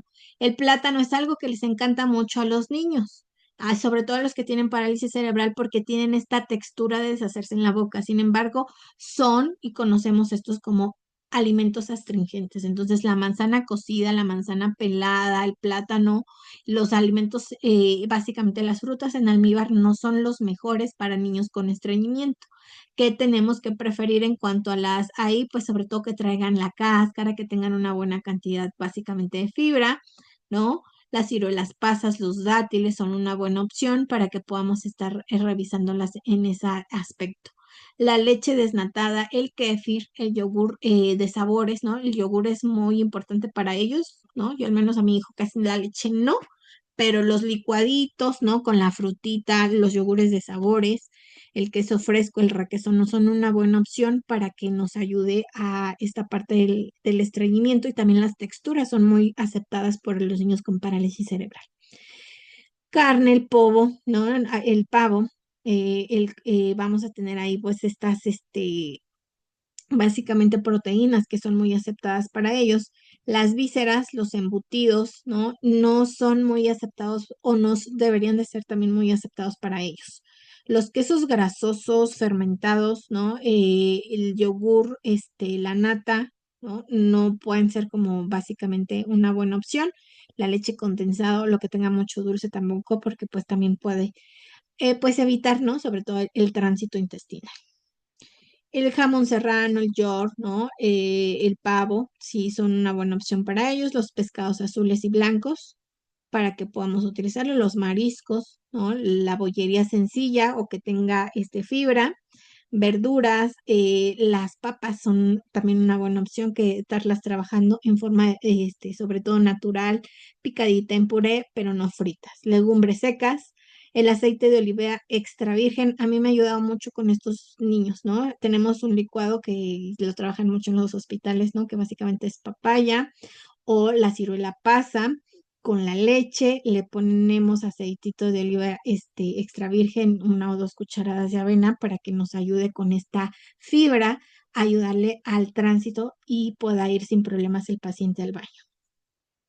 Las infusiones de agua, los zumos de fruta y las hortalizas ayudan bastante para nuestros pacientes. ¿Qué tenemos que hacer con lo que no vamos a hacer? Pues los pescados en conservas, ¿no? El arroz blanco, el chocolate, las papas fritas, las chips, la bollería, lo que tiene mucha repostería con grasa, ¿no? Con estas grasas, pues que a veces no sabemos específicamente si son vegetales o cómo les están. La cola, coliflor, el brócoli, el rábano, ¿no? El ajo también son verduras muy flatulentas que le van a ocasionar a nuestros pacientes pues bastantes gases. Y ahí vamos a estarlo viendo. Aquí no les conviene el consumo, por ejemplo, del zumo de limón, que el agüita de limón pues esa no es una buena opción. Eh, el pomelo, la manzana, ¿no? Para que puedan estar viendo alcohol prohibidísimo en nuestros niños con parálisis cerebral, aunque ya tengan más edad. Y en el movimiento también nos van a ayudar los masajes. Hay que ayudarle a nuestros pacientes en la medida de lo posible, ¿no? De acuerdo al grado de discapacidad, se aconseja una práctica de ejercicio físico, ¿no? Ahí hay una tabla de gimnasia abdominal. Yo lo que hago, mi hijo hace un montón de abdominales, ¿no? Entonces le das la mano y él solito, ¿no? Le enseñan esto en terapia y él levanta, levanta, levanta y trabaja mucho el abdomen, hace muchos abdominales, pero también le puedes ayudar tú a tu paciente recomendándoles masajes abdominales en el sentido de las agujas del reloj. Si se dan cuenta, ahí les puse la imagen, así básicamente es como 1, 2, o sea, son suaves, no son así como que van a empujar mucho o a causar mucha presión en el paciente, obviamente con aceitito, con algo que resbale en la piel y van a seguir el dibujar las arenas del reloj. Aquí está mi puntero. Sube, sube, sube, sube, hacia acá, baja, baja, baja.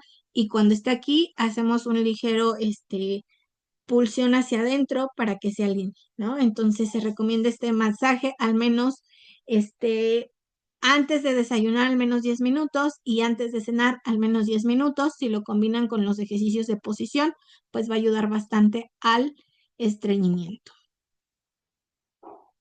Ahora, en cuanto al soporte nutricional, vamos a ver ahí un poquito de esta parte. Recuerden que si mi paciente tiene un intestino funcionante, si él puede iniciar o está siguiendo su alimentación por vía oral, tú tienes que ver si tiene una deglución segura o no hay una deglución segura. Si hay una deglución segura, entonces pues tú le puedes dar ahí, ¿no?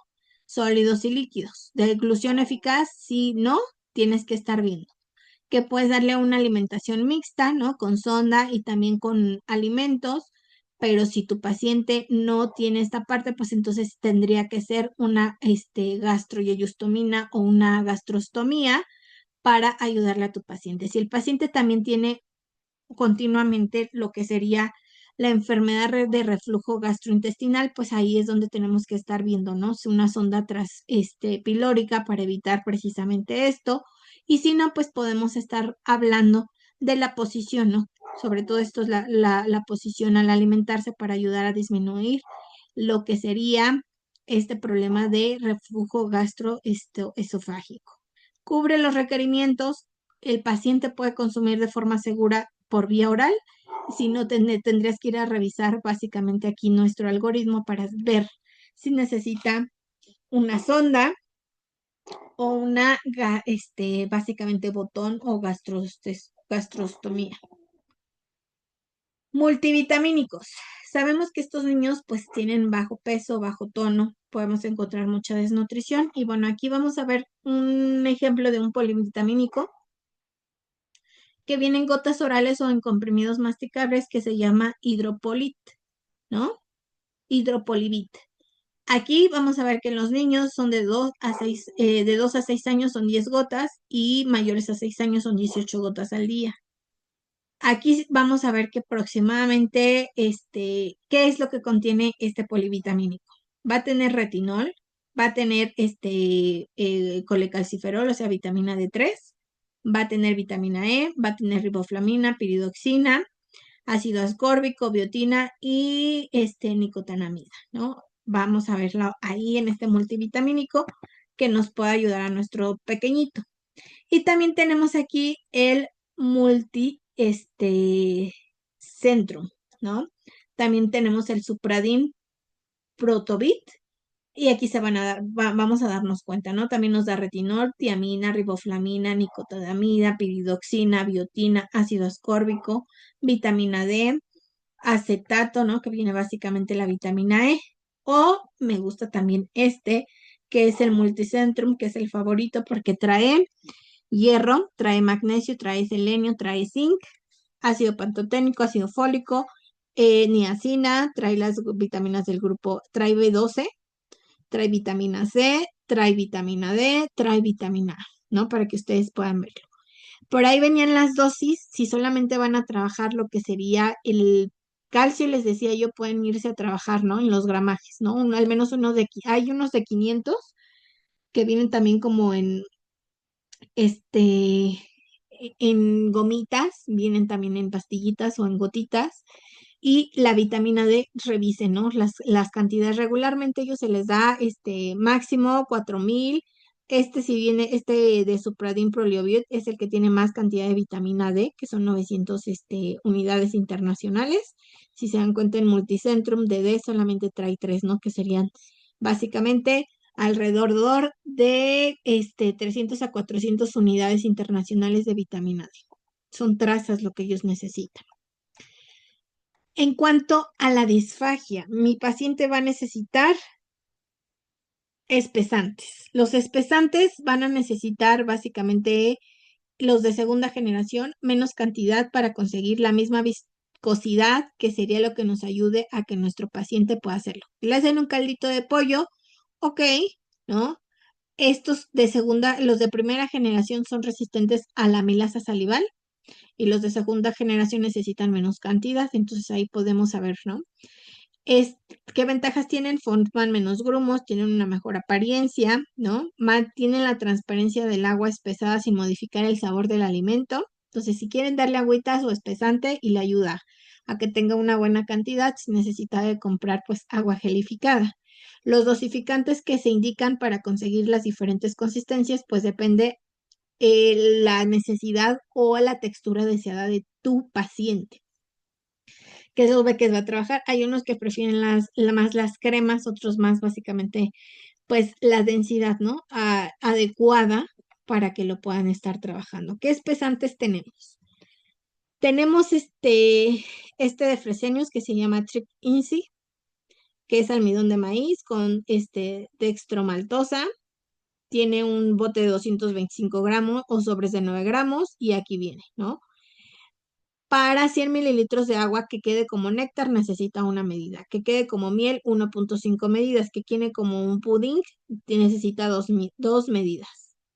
Acá tenemos el de Nestlé, el Resource, que es un espesante que básicamente igual, ¿no? Y viene la cantidad que necesitan de acuerdo a la textura que necesite para poder hacerlo. Acá tenemos el Nutilis Potware, básicamente que también trae un bote y aquí nos dice cuánto se necesita para que quede en el néctar, miel o pudding.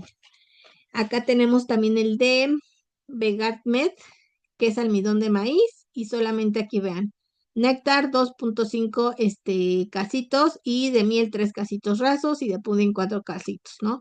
Son lo que se necesitan. Y también tenemos el multitrick de About, que ahí también se necesita, ¿no? Básicamente 1.5, 2.5 o hasta 3.5 medidas para poder alcanzar la textura deseada de acuerdo a la cantidad de agua.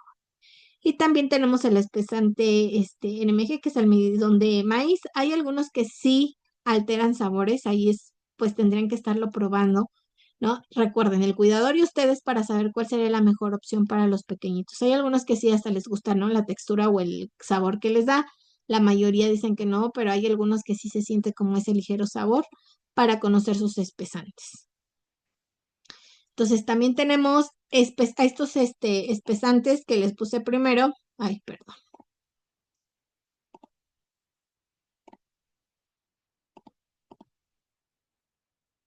Son de primera generación. Acuérdense que estos son resistentes, dijimos, ¿a qué? A la milasa salival. O sea, no se va a hacer tan rápido agüita. Y estos son los de segunda generación que se necesita menos cantidad. Tenemos también el de Fresenius, ¿no? Que aquí va a necesitar menos cantidad. ¿Se dan cuenta? Para que quede en esa cantidad. Dice, añadir primero el espesante y luego el líquido, sin trazas de proteína de leche vaca. Tenemos también el Clear de Nestlé, el Clear de Nutrilis o de Nutricia y también tenemos el Vegamat Med Clear para que podamos estarlo trabajando ahí.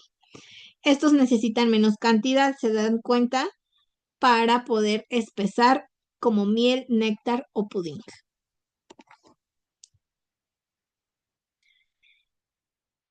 Otros suplementos que traen espesantes. Acuérdense, trae básicamente, tenemos por ejemplo este de Nutricia, que trae espesante, que traen presentación de vainilla, fresa, limón, mango, peppermint o multisabor, y trae fibra, trae proteínas, en ese espesante lo van a encontrar ahí. También tenemos este de Nestlé, que trae botellitas como de 200 mililitros en textura de miel, sabor vainilla y café, es hipercalórico e hiperproteico, ¿no? Básicamente nos va a dar una buena cantidad de proteínas y pues va a tener ahí básicamente calorías. Y tenemos suplementos con textura de crema, ¿no? Para aquellos que pues les cuesta trabajo, ya vienen como espesados. Tenemos aquí el Forti Creme, que es una tarrina de 125 gramos, que básicamente viene en sabor de vainilla, chocolate, frutas del bosque, y bueno, va a tener proteína, va a tener grasas, va a tener hidratos de carbono. Aquí también tenemos el Resource de Nestlé, que es de vainilla o de frutas del bosque, y así lo vamos a encontrar, que es básicamente como una gelatina, ¿no? Como esta parte que vienen con textura de crema, que a veces le decimos, bueno, pues ya viene, ¿no? Así, ¿saben como que se me parece como el danonino?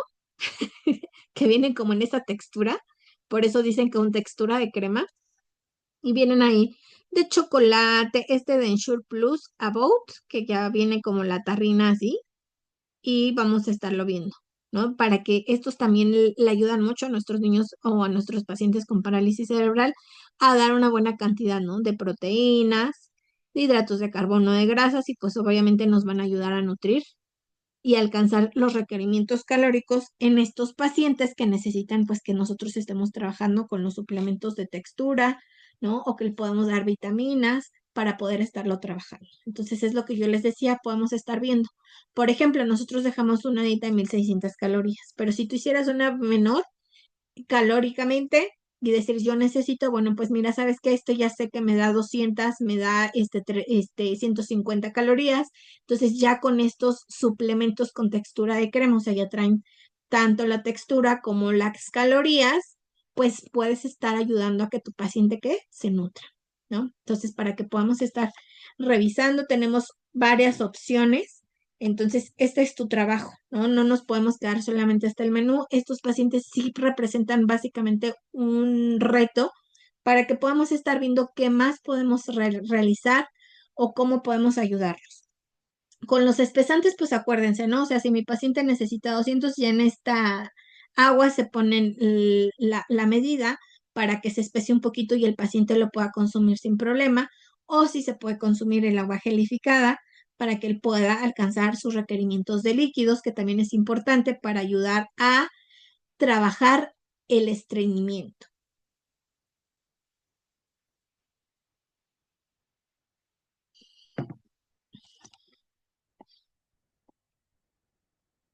¿Dudas, preguntas, chicas, en cuanto a nuestra sesión de hoy de lo que sería nuestro paciente que tiene parálisis cerebral?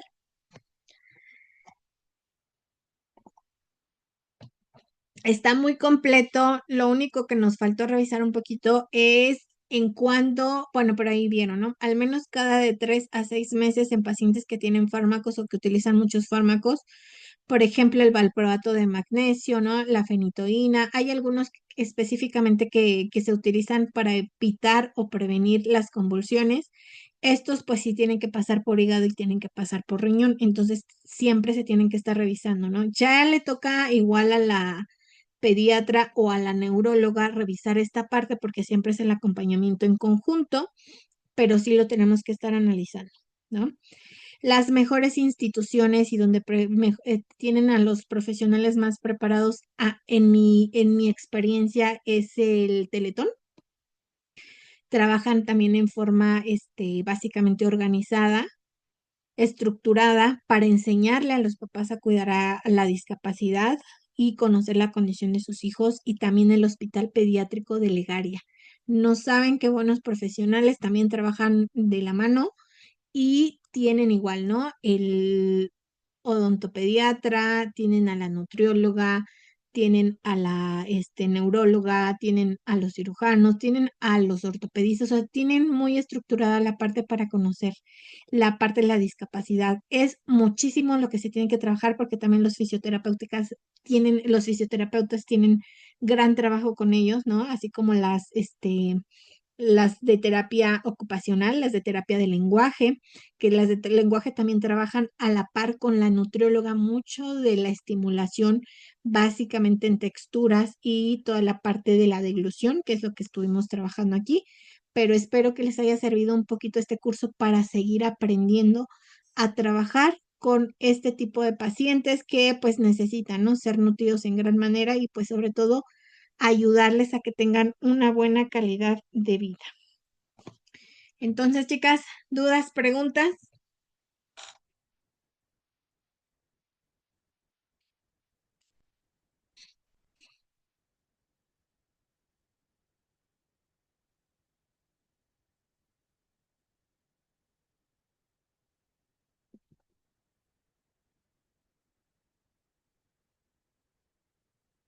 Sí, Filito fue nuevo, pero pues ya saben, aquí estamos. Hay muchos de ustedes que sí lo hacen, hay muchos de ustedes que están trabajando en estos lugares, tan bonitos que tienen estos pacientes, que son un reto, ¿no? Porque pues no hay una comunicación oral. Nosotros tenemos que aprender a trabajar con la comunicación básicamente corporal, visual, que es los datos que nos dan estos niños igual en cuanto a los gustos y texturas. Quien más los conoce obviamente son sus cuidadores, pero nosotros también nos vamos a encariñar y los vamos a conocer para saber cómo modificar las texturas, los sabores. Hay niños que prefieren más lo dulce, más lo salado. Lo que regularmente yo le digo a la mamá es inicia con lo que menos le gusta y termina con lo que más le gusta, porque si no, pues ya el paciente obviamente no te va a aceptar, ¿no? El hambre, pues les va a ayudar a aceptar mejor ciertos alimentos que tal vez no son de su agrado, pero sí hay que estar estructurando esta parte, ¿no? Y tienen sus ratos, ¿no? Porque mi hijo ama el dulce y regularmente inicio, ¿no? Con la papaya, le pongo un poquito de queso cottage, aceite de oliva, pero, o el yogur. Pero ahorita ya no quiere el dulce primero, quiere primero el lo salado. Entonces tienen sus etapas. Entonces ahí es donde los vamos a estar conociendo, qué es lo que les gusta o qué es lo que trabajan, y ustedes solamente van a modificar menú, texturas, pero evalúen al paciente. Lo más importante que aquí es diferente a los demás es que aquí sí tienes que ver comer a tu paciente porque no hay una comunicación directa con el paciente de qué te gusta, qué no te gusta, porque ellos no pueden comunicarte esa parte. Entonces, por eso es que yo les digo, o come aquí o me manda video. Yo necesito ver cómo lo alimenta, dónde es su lugar de alimentarlo y reconocer, ¿no? También toda esta parte.